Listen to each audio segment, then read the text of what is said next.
if President Trump called you and said, I didn't have time to read this book, what would you recommend that I do as a result of your studying these poor individuals?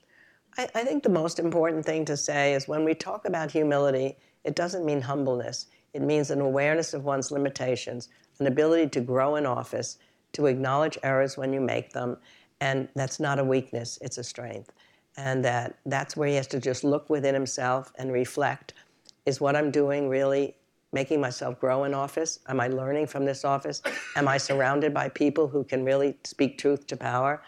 Am I really broadening my horizons from the base that developed me to expand it to people in the country? But I think most important, what I think I'd say to him, Teddy Roosevelt warned that the rock of democracy will founder when people from different regions, sections, or areas of the country feel that they are the other rather than common American citizens.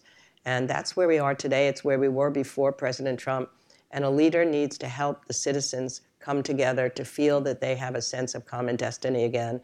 Every change that's taken place in this country, it's when the citizens and the leaders come together. They tried to say to Lincoln, you're a liberator. He said, no, it was the anti-slavery people that did it all.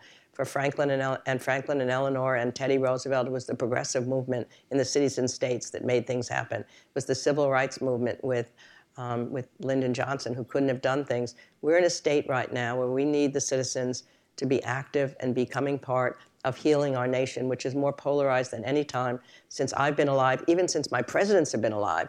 You'd have to go way back to the 1850s, and we need leadership to somehow remind us of what this great country is and bring us together in a common sense of mission.